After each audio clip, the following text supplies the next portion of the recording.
Welcome back to my channel.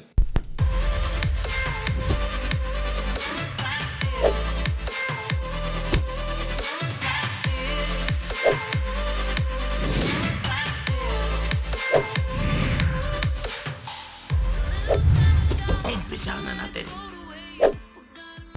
I was supposed to review a slingshot frame. Kaya lang talagang dahil sa init, hindi kinakaya ng powers ko. Masasayang lang, mahirapan lang ako. So, I decided, magkaroon muna tayo ng discussion. Ang discussion natin today would be about the active band length. I actually do not want to discuss this kasi I do not have a direct answer. Dun sa mga nagtatanong sa akin, kung paano kukunin ang active band length for each individual. Unfortunately, I have been receiving questions talaga no? I decided, sige, I'll try to explain and show you how I learned kung ano ang active band length na para sa akin. Siguro with that, you can also try to see kung paano nyo makukuha ang tamang active band length para sa inyo. Alright. Basically, if you ask the expert or experienced shooter, iisa lang ang sagot nila na pinaka mabilis, no? Divide your draw length into 5 to get the active band length. So, ano ba yung draw length? If you have a slingshot like this, na napakaganda, turtle slingshot, ang draw length mo is from the tip ng frame to the pouch. Yan ang magiging measurement ng iyong draw length. Then, you divide that measurement by 5 to get your active band length. By the way, when I say active band length, hindi po yun yung buong length ng band kasama yung fold, no?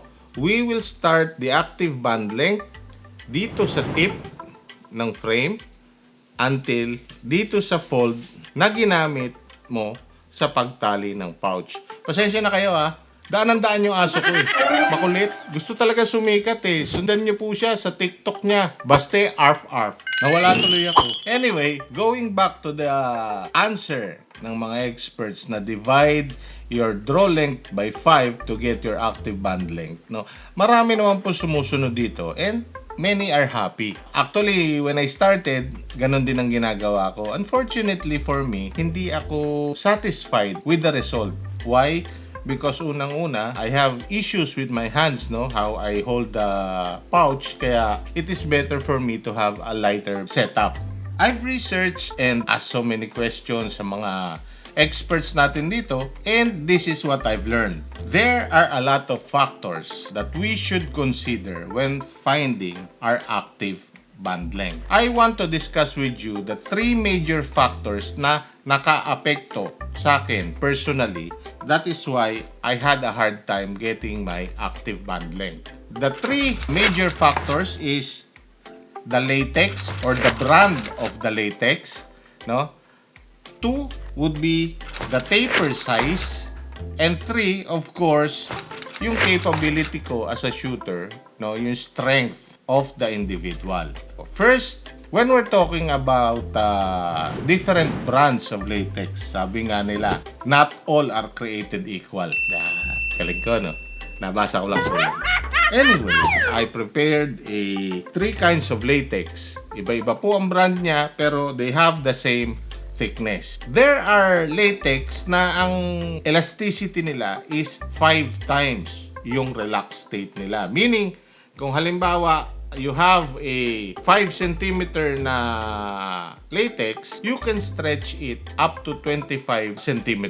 So, that is 5 times the relaxed state. Even though, sabi ko nga, pare-pareho ang thickness nila, they have different stretch. To show you the difference of elasticity ng iba't ibang brands, I have here 3 kinds or 3 brands ng latex. I marked 1 cm sa center nila para makita natin kung gaano kalapad ang magiging stretch nila. So, we'll start with this one, the black one. Okay, so almost 4 times ang stretch niya. As you can see, medyo hirap na rin akong konti. So, ang standard stretch niya is 5, but I can only stretch it to almost 4. This one naman, we'll try it. Medyo mas madali siya. Okay? Lagpas pa siya ng 5 ng konti. And hindi hirap ang kamay ko. So, this one stretches normally 6 times, pero I can only stretch it more than 5 times the length niya. No? Now with this one I can stretch it almost 5 times. Hindi pa umabot sa 5. So talagang makikita nyo, it is not applicable para sa akin yung sweet spot na divide by 5. So yung stretch, isa pa lang po yun based on the latex, no? Another would be the thickness of the latex. Do you need to have a heavy band set, thick latex, or light setup lang, no? Others, especially in hunting, medyo heavy ang band set nila, so they need a thick latex. Dun sa tournament naman, we encourage everyone, light setup lang para mas accurate.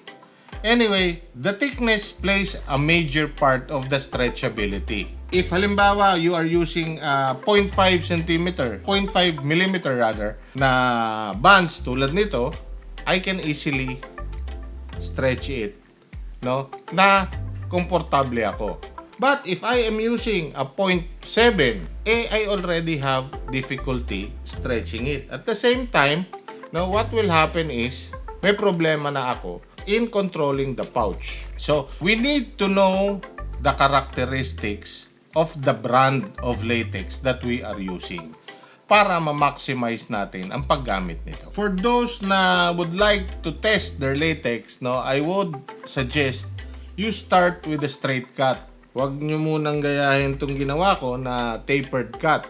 Talking about the taper size. As I said a while ago, even though we already know the maximum stretch of the latex, if we are using a straight cut, hindi rin consistent ang lalabas if we are using a tapered cut. So again, if sa middle is 5 times ang kanyang stretch, and then dito sa bandang narrower side is 5.5 or 6, then it is not advisable to use the divided by 5 na system. So again, kailangan natin i-eksperimentohin kung ano yung komportable sa ating gamitin at kung ano yung magandang resulta na ibinibigay ng taper. But as I said, I recommend sa beginners, you start with a straight cut, and then pagka okay na sa inyo, you can adjust using the tapered cut.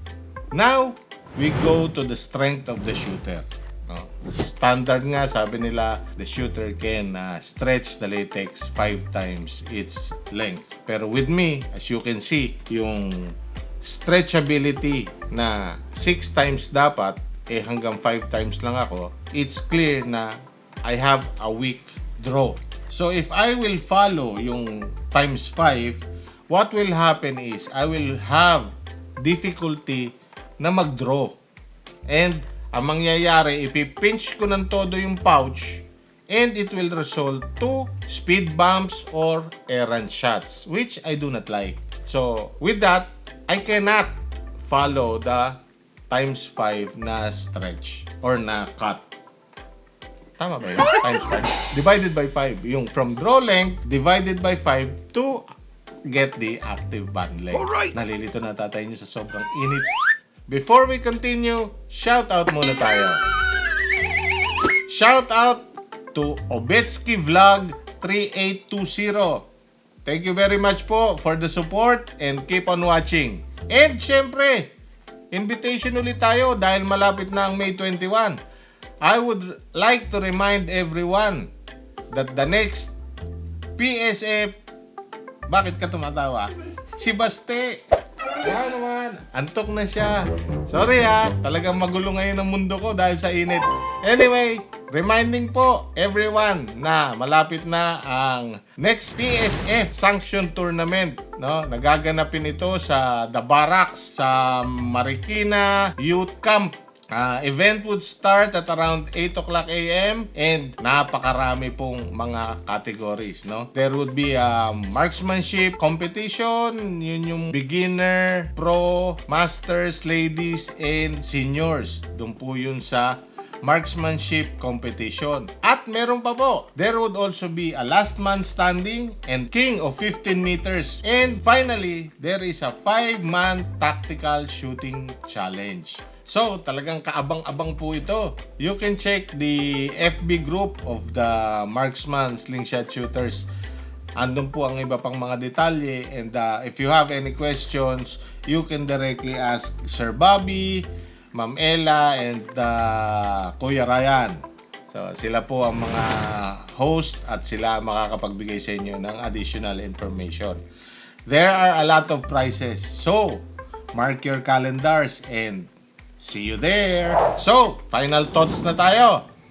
Umpisa na natin. Though it is said that the sweet spot is dividing the draw length by 5, no? It is not applicable for certain individuals like me. But it gives you a starting point in your experimentation. So, for me, what I recommend is the following. First, stick to the brand of the latex na sa tingin nyo is komportable kayong gamitin. That's one. Also, choose the one that is readily available. Kasi pagka naubusan kayo tapos wala na kayong makitang ganong available brands dito sa lugar natin, then definitely magkakaproblema tayo. So, choose the right brand na available dito sa market. Make sure na yung brand na yun is good quality and safe to use. Depending on your purpose, choose the right thickness para komportable kayo, no? Do not choose the thickest band na hirap kayong gamitin, but you want power, kaya lang hindi naman kayo tumatama. So, I think having speed and power, taper size can help you with that. Even though hindi ganun kakapal yung band set nyo, if you get the correct taper size for you, you can achieve the speed and power that you want. Also, talking about the band setup, make sure lang na if you have a setup, it is appropriate to the size or the weight of the ammunition that you are using. Katulad ko, I'm an OTT shooter and I am using small ammunition, so meaning light. If I have a band that overpowers the ammunition, definitely I will be experiencing hand slap. And I don't like that. So, kailangan i-adjust ko ang aking band setup para maging tugma sa ammunition na gagamitin ko. Once you have chosen the brand ng latex and you have chosen the thickness, now you can start experimenting and finding your active band length. As the experts say, start with the sweet spot of dividing your draw length to 5 and then you can adjust from there, no? Experiment with a straight cut and then once okay na sa inyo, try to experiment with the tapered cut if you want the speed and power na hindi maibigay ng straight cut. Once you get the feel of the length and the type of cut that you want to use, progress to what you can easily control based on the purpose of using the slingshot. So again, as I said, for tournaments, I would really recommend a light setup para relaxed and yung consistency maibigay natin ng todo. Consistency equals accuracy. Just remember, the stretch of the band determines the speed, power, and lifespan of the latex. Ano ibig kong sabihin nun? No?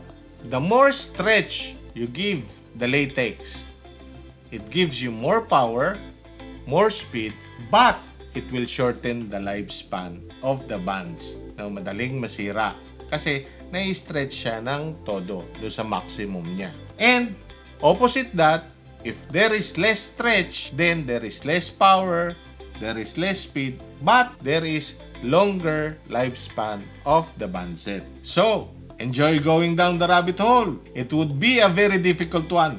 Ang dami ko sinayang na latex before I managed to get the right setup for me. But, once you get it naman, it would be very rewarding. Very rewarding kasi it would be better for you, it would be easier, and of course, yung gusto natin, it would be cheaper in the long run. That's all for today's video dahil init na ako. Anyway, I hope I have imparted with you important knowledge, no, that can help you in your journey into the slingshot world. If you think my method is wrong or you have additional information naman na makakatulong, please kindly share it with us, and I myself will appreciate it so much kasi alam nyo naman, ang tatay nyo, puro eksperimento lang and research. So, any information that you can share would be a big help to the slingshot community. Please like and share this video, and for those who haven't subscribed yet, what are you waiting for, guys? Subscribe na po and click on the bell icon for notification. Thank you!